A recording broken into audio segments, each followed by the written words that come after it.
Hello dear friends, welcome back to our channel.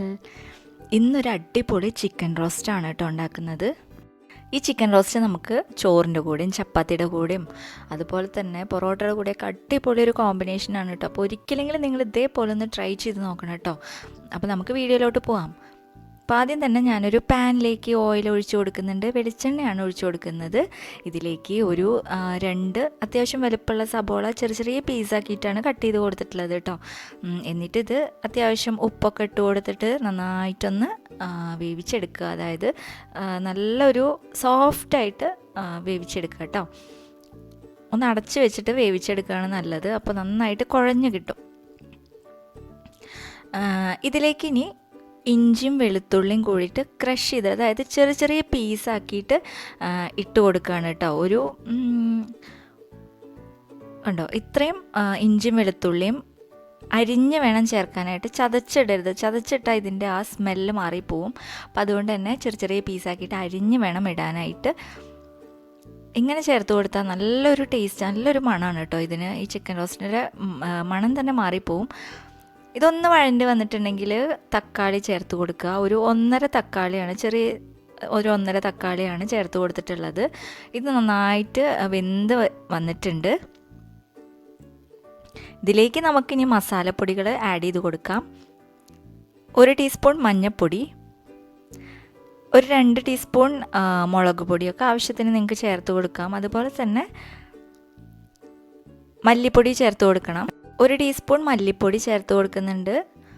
അതുപോലെ തന്നെ കുറച്ച് ഗരം മസാലപ്പൊടി, അതായത് നമ്മളെല്ലാം കൂടി പൊടിച്ച് വെച്ചിട്ടുള്ള മസാല ഉണ്ടല്ലോ, കറുവപ്പട്ട, ഗ്രാമ്പൂ, അങ്ങനെ എല്ലാ സ്പൈസസും കൂടിയിട്ട് വറുത്ത് പൊടിച്ച് വെച്ചിട്ടുള്ളതാണ് കേട്ടോ. ഇതെല്ലാം കൂടി നന്നായിട്ടൊന്ന് വഴറ്റിയെടുക്കുകയാണ്. ഇപ്പോൾ ഇതാ നന്നായിട്ട് മസാലയൊക്കെ മൂത്ത് വന്നിട്ടുണ്ട്.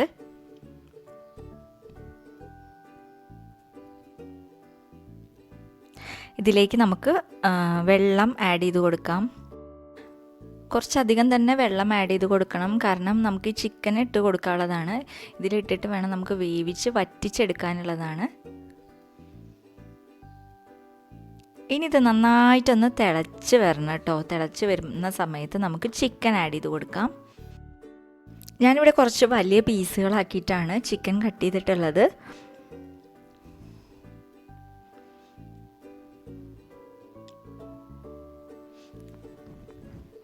ഇനി വെള്ളം ആവശ്യത്തിന് കുറച്ചും കൂടി വേണമെങ്കിൽ ഒഴിച്ചു കൊടുക്കാം കേട്ടോ, കാരണം ചിക്കൻ നന്നായിട്ട് വെന്ത് കിട്ടണം.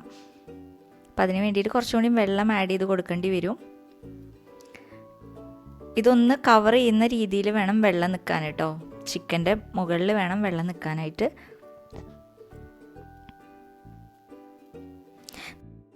നന്നായി തിളച്ചതിന് ശേഷം നമുക്ക് വേപ്പിലയും അതുപോലെ മല്ലിച്ചപ്പും പുതിനയും അതുപോലെ തന്നെ ഞാൻ സർവ്വസുഗന്ധിയാണ് ഇട്ട് കൊടുക്കാറ്. മല്ലിച്ചപ്പും പുതിനയൊന്നും അധികം ഇടാറില്ല. അപ്പോൾ ഇതൊക്കെ ചേർത്തിട്ട് ഒന്ന് അടച്ചു വെച്ചിട്ട് വീണ്ടും നന്നായിട്ടൊന്ന് വേവിച്ച് ചെറിയ തീയിൽ നമ്മൾ വേവിച്ചെടുക്കുകയാണ് വേണ്ടത്.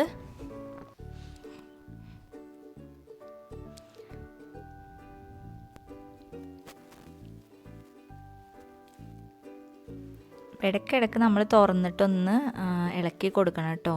ഞാനൊരു മാഗിയുടെ ക്യൂബിൻ്റെ ഒരു പകുതിയുടെ പകുതി ഇട്ടിട്ടുണ്ട് കേട്ടോ. ഒരു ചെറിയ ടീസ്പൂൺ ഇട്ടിട്ടുണ്ട്. നിർബന്ധമൊന്നുമില്ല കേട്ടോ. അപ്പോൾ ഇതാ ഏകദേശം വറ്റി വരുന്നുണ്ട് കേട്ടോ. ഇനി ഒന്നും കൂടി ആ വെള്ളമൊക്കെ ഒന്ന് വറ്റിയിട്ട് ആ മസാലയൊക്കെ ചിക്കൻ്റെ മുകളിൽ പിടിക്കണം കേട്ടോ. എങ്കിലാണ് ആ ഒരു കറക്റ്റ് ടേസ്റ്റ് കിട്ടുള്ളൂ. നമ്മൾ ഒരു ചെറിയ ലോ ഫ്ലെയിമിലിട്ടിട്ട് ഇങ്ങനെ വെള്ളം വറ്റിച്ച് എടുക്കുകയാണ് വേണ്ടത്. അപ്പോൾ നമ്മൾ പൊറോട്ടയും ചപ്പാത്തിയുടെ ഒക്കെ കൂടെ കഴിക്കുമ്പോൾ ആ ഒരു മസാല അടിപൊളി മസാലയാണ്. വെള്ളം ഗ്രേവി ഇല്ലെങ്കിലും നമുക്ക് നന്നായിട്ട് അടിപൊളി ടേസ്റ്റിൽ കഴിക്കാൻ പറ്റും. ഇനിയിപ്പോൾ ഒന്നും കൂടി നമുക്ക് അടച്ച് വെച്ചിട്ട് ആ ലാസ്റ്റത്തെ ഒരു പരുവത്തിന് വേണ്ടി വെയിറ്റ് ചെയ്യാം. അപ്പോൾ കണ്ടോ, എണ്ണയൊക്കെ നന്നായി തെളിഞ്ഞ് വന്നിട്ടുണ്ട്. അതുപോലെ തന്നെ മസാലയൊക്കെ ഈ ചിക്കൻ്റെ മുകളിലൊക്കെ പിടിച്ച് അടിപൊളി ചിക്കൻ റോസ്റ്റ് ആയിട്ടുണ്ട് കേട്ടോ. നിങ്ങൾക്ക് കാണുമ്പോൾ തന്നെ മനസ്സിലായിട്ടുണ്ടാവും.